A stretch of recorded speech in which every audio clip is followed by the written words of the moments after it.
Hu Tao! Look, it's Hu Tao! She looks kind of troubled. Shall we go say hi? Wouldn't hurt. Hey! Stop right there, heroes! Xiangling! What the? Oh, Xiangling! Hey. I was just kidding around. Happy Lantern Rite. Hope I didn't scare ya. Nah. Happy Lantern Rite, buddy. Nah, of course not. We were just about to go say hi to Hu Tao. I noticed, which is why I stopped you. We can't disturb her now or we won't get to see the brand spanking new Director Who. What do you mean by that? Well, I gave her a new outfit as a gift, but she's so used to her uniform that she's hesitant to try it on. You don't say. Ooh, what kind of outfit is it? A bright red one, of course. The color of prosperity and the color of Lantern Rite. Red is the color of prosperity, and ooh, it's the color of Lantern Rite this year. Sweet. But just so you're aware, Hu Tao's not really been herself lately. Whenever I invite her to hang out, she either finds an excuse not to come or spends the whole time staring into space. I've tried asking her what's wrong, but she won't even admit there's a problem.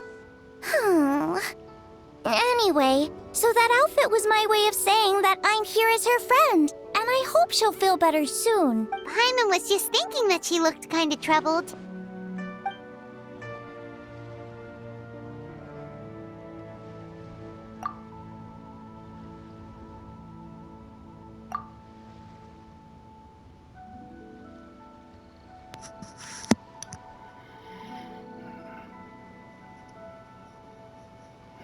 Happy Lantern Rite, Director Who.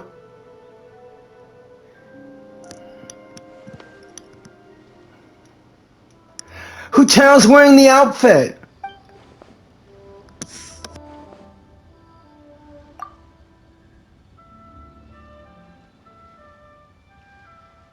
Wow, Hu Tao! Is that a new outfit? It looks great! It's the one Xiangling got her, Paimon.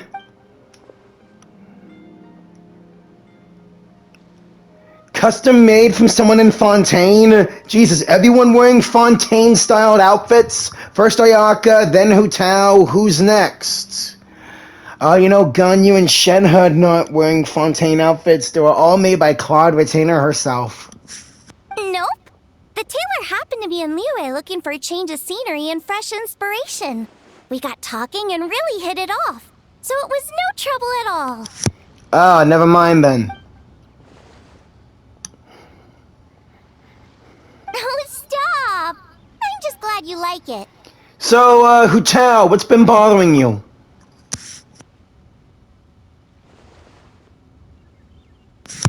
Your tone of voice. No, it's your voice in general. Jeez Louise. Really wish this voice acting strike would be, over and done with. Really makes events like these, not so good. Your voice is as sweet as ever, Hu Tao, but we're your friends. You can't hide how you're feeling from us, no matter how hard you may try.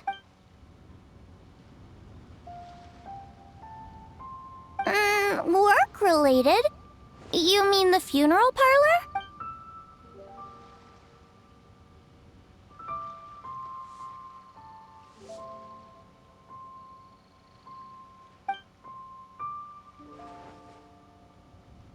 You stressing about work? That's gotta be a first. Guess it must be something super complicated, huh? I guess. Let's go see Kuching. She'll know what to do. Huh? You think Kuching would be able to help? She can at least teach Hu Tao about work-life balance, even though we... Wait a minute, why am I saying that? In the past on the second Lantern Ride, Kuching didn't even get a freaking break until the end of it all. Good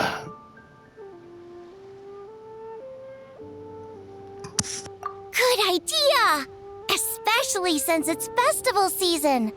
I heard the Ministry of Civil Affairs is putting on a street fair with loads of cool stuff to do. Forget about work for now, Hu Tao. Come have fun with us. Yeah, take some time to relax and recover your energy. Then you'll knock this thing out in no time. Aw, really? You sure you can't get out of it?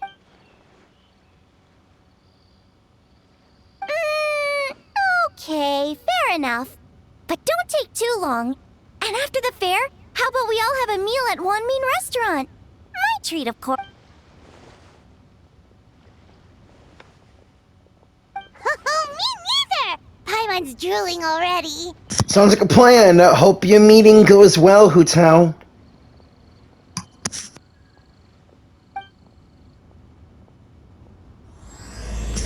Leeway celebrates and 8 adepts face a hidden calamity. Wait, 8 adepts? Do they mean the adepti? Anyways, let's go check out the fairgrounds. There's Kuching and Lanyan! The custom gift envelope stand. Ooh!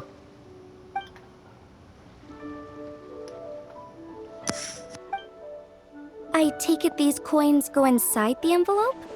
They look a little different from regular Mora.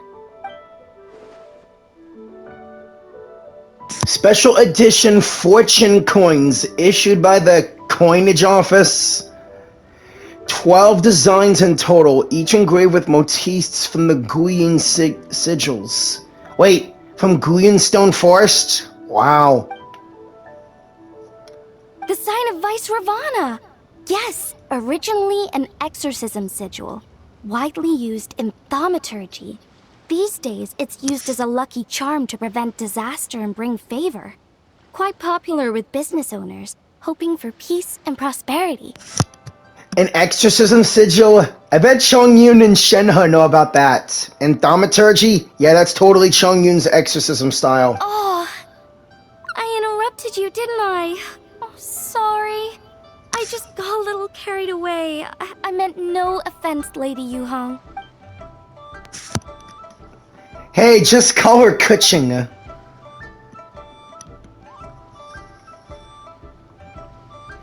12 tribes of Chenyu Vale? Any chance Gaming is worthy of one of those tribes? You flatter me, Lady Yuhong. My family are but distant relatives. We would hardly consider ourselves the true heirs to that illustrious lineage.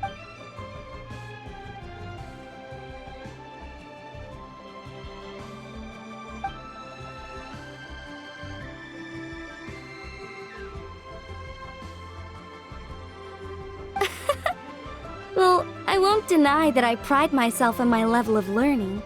So by all means, it would be my pleasure to assist the Lady Yuhong. Kuching! Hard at work with the festivities as usual, huh? Hey Kuching, it's been a while. Traveler Paimon and Xiangling too.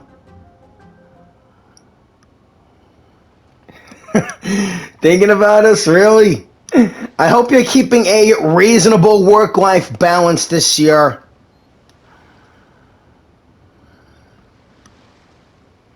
Oh, Lord.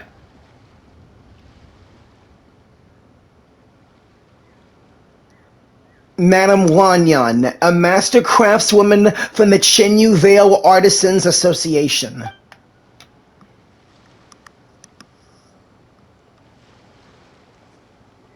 Wow, nice to meet you, Madame Lan. The Traveler, his buddy Paimon, and Xiangling. Hello. Oh, sorry. Interrupted again, didn't I? Oh. It's just quite exciting, meeting these 3 people I've heard so much about.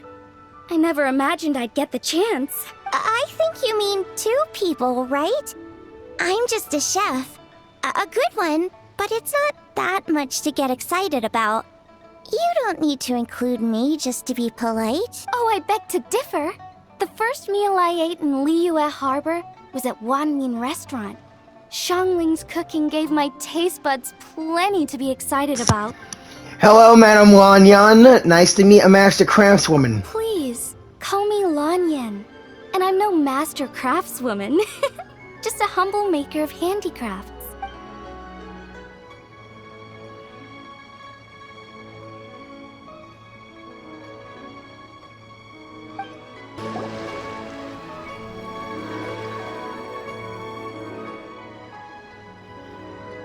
Where you duel with Rattan figures. It's called Immortal Combat. Ew. 8 Rattan figures in total. The 8 Adepts. Sounds amazing! But what are the 8 adepts? Are they like adepti? Yeah, I was thinking the same thing too, Paimon. But 8 legendary people said to have had Adeptus-like abilities, which earned them the title the 8 Adepts. 8 people with Adeptus-like abilities? Interesting. Who can I think of? Wait, does Chi-Chi count?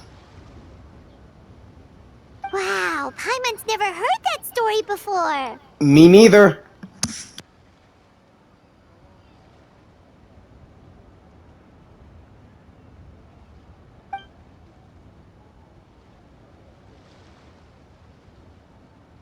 Shaped like a huge tree, right?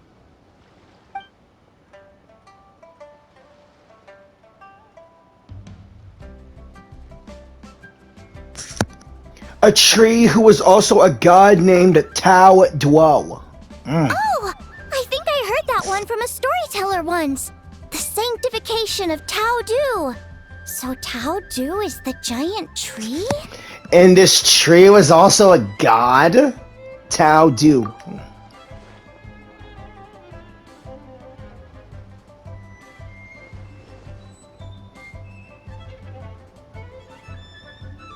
Even today, in my hometown, people still say things like, "You'll never cross Mount Taodu when you die." It's very insulting though, so don't go around repeating it.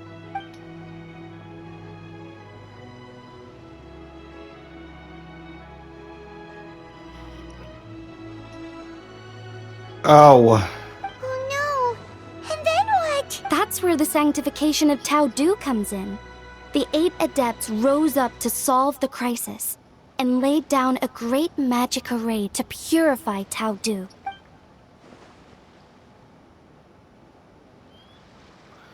The Ley Lines.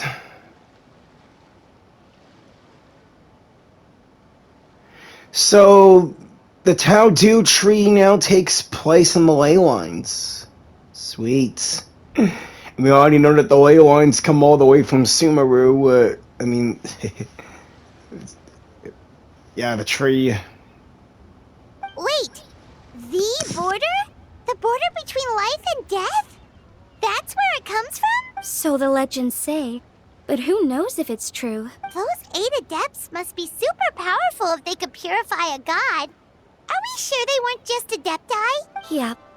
And in fact, their tale specifically emphasizes that most of them were ordinary humans. If I remember right, they were from several groups that joined forces. A Guixiang one, a Lianxiang one, and... Right! The 3 hermits of Guizang, the 2 sages of Lianshan, and the 3 beasts of Tao Du. Collectively, the 8 adepts. The mainstream narrative holds that the Guizang hermits and the Lianshan sages were human. 3 and 3 make 6. 6 plus 2, 8. Yay, you! Wind Reader. The Chimen Divination.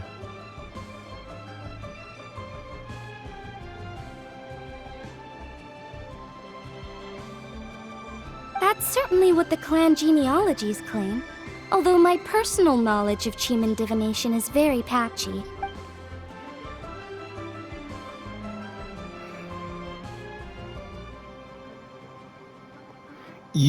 Yunlin Angler. Fishing.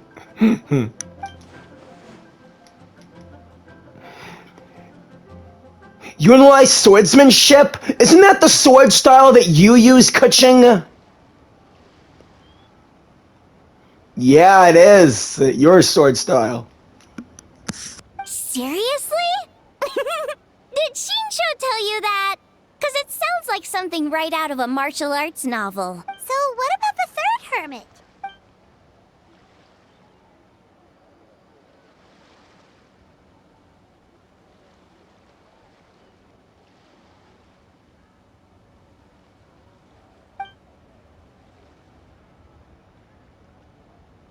The Wangsheng funeral parlor? Okay.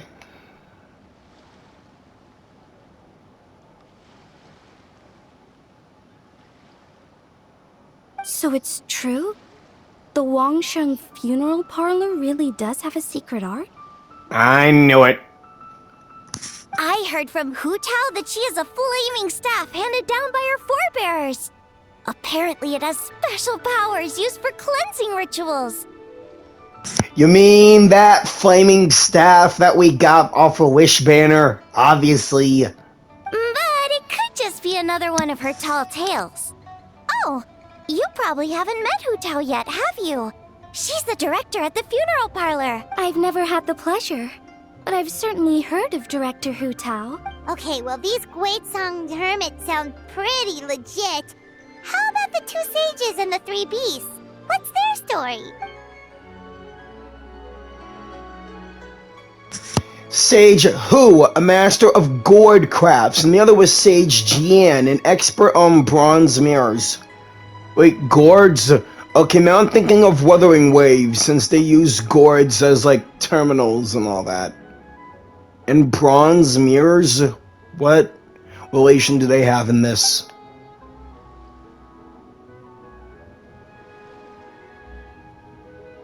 I heard there's a hidden palace deep in the mountains south of the Stone Gate. Traditionally, that's believed to be where they retreated for cultivation. You don't say. I had me like a gut feeling that there was more to Stone Gate than that path from here to Mondstadt.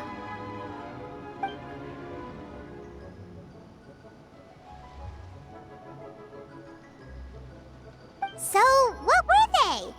Monsters or something? Huh? All three of them? Ganyu, where's my babe? Happy Lantern, right, dear? Oh, right, Ganyu's here. Okay. Happy Lantern, right, Ganyu? No, you're not. Of course not.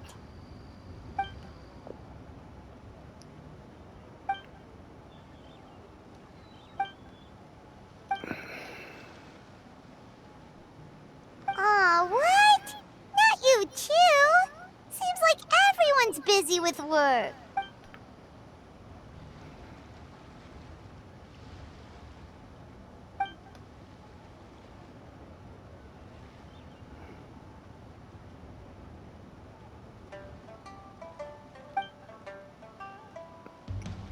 Later, you two.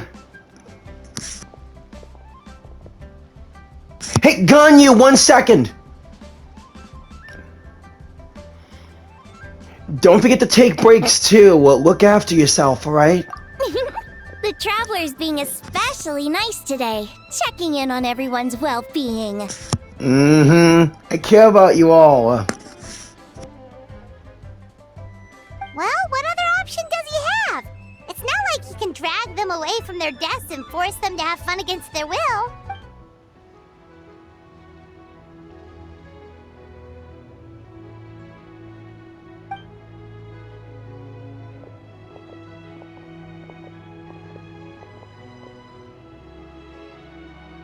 I actually have something I need to do as well. So I should get to the Wangsheng funeral parlor. Oh, are you looking for Hu Tao? She's supposed to meet us here so we can grab lunch. Why don't you come with? If you don't mind the extra company, of course. Not at all. I'd love to. What a nice surprise. Perfect! Hu Tao should have joined us here by now. I guess her meeting overran. Why don't we head to the funeral parlor? We can run into her, right? And who knows, maybe Zhongli, if he's not at that restaurant. Okay, let's go!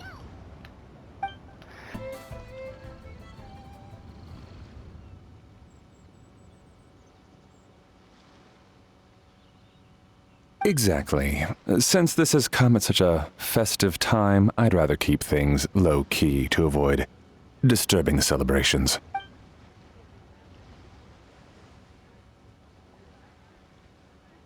Sure, but let's stick with something small. His lordship has never been a fan of ostentation.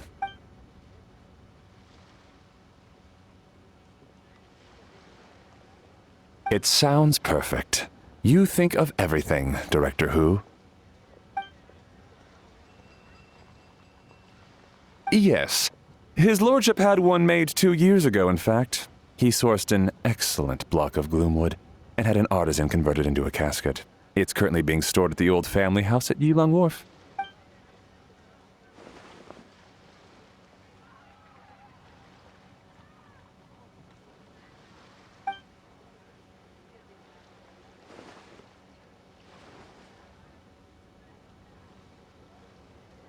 It's like you read my mind.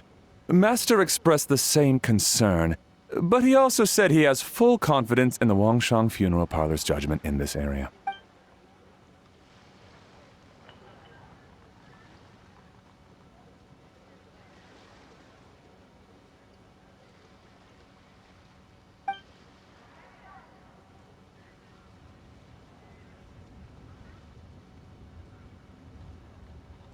That sounds ideal. Oh, and we should put some rugs down. Make them tortoiseshell. His lordship is very fond of that color. Master requested no music procession, but 16 pallbearers. Nothing flashy. Plain clothes will do, as long as they're smart and all dressed the same. Open sedan chair, please, with 4 pairs of white plaques and 20 pairs of red plaques. Yes, 2 sets of gold weaponry and 2 sets of soul banners, 4 items per set.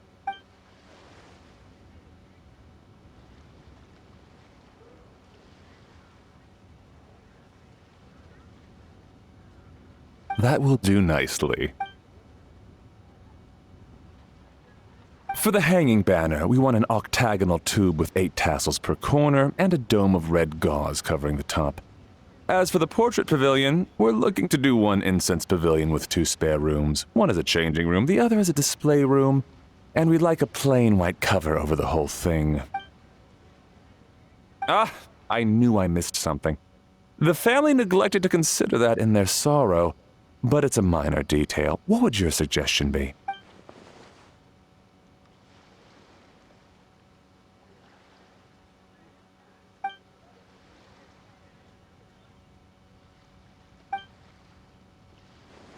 Excellent! I must say, Director Hu, you really understand your clients.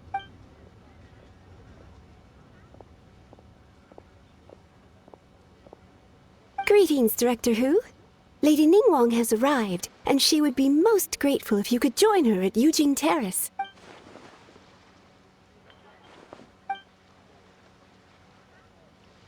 Of course. I've taken plenty of your time already.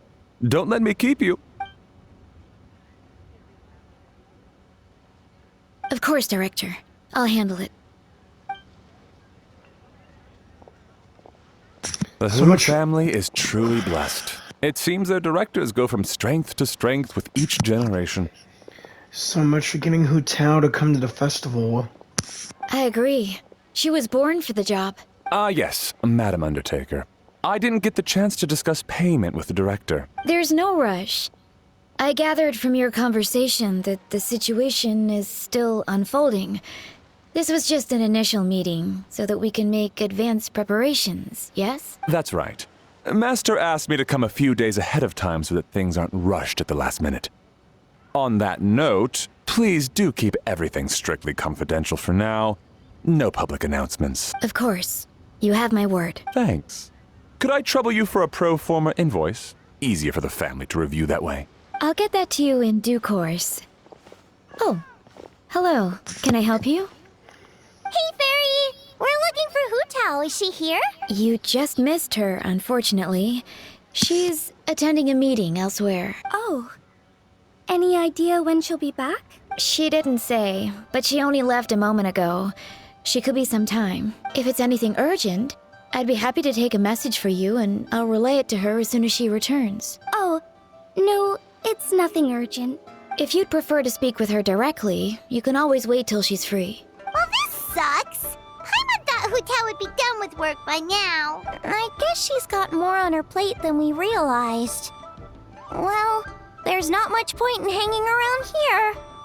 Why don't we go eat and come back later? Paimon is getting a little hungry. But shouldn't we wait for Hu Tao? It sounded like she's gonna be a while. Besides, I can always fire up the stove again when she's back. Okay, sounds good. Madam Lan, you must be getting hungry too, right?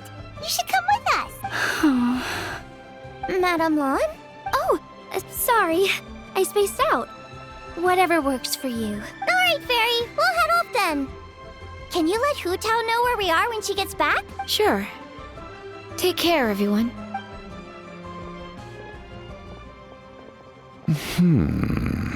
Butler Anne? Ma'am, do you happen to know who that young lady with the black hair is? I haven't met her before, but that silver swallow hairpiece makes me wonder if she's from Chenyu Vale. Yeah, she is from Chenyu Vale. Also Garming. And seriously, he noticed the girl over me? The famous traveler? Chenyu Vale, Something the matter? Well, it's just...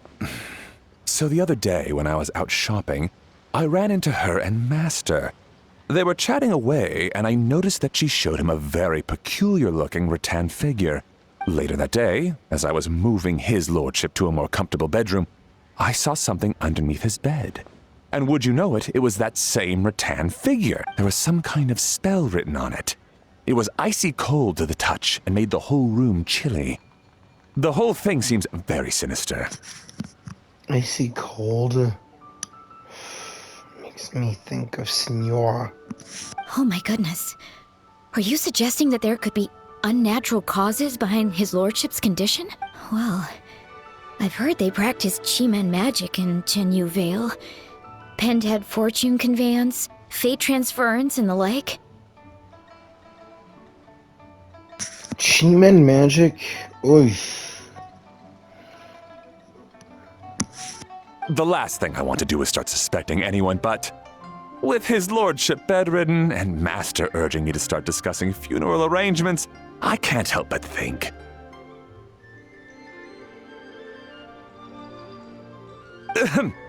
Sorry. Look at me rambling away. I'm sure I'm just being paranoid. Please forget I said anything and certainly don't repeat this to anyone else. Don't worry, Butler Anne. The Wangsheng Funeral Parlor understands the importance of discretion. Client confidentiality is paramount.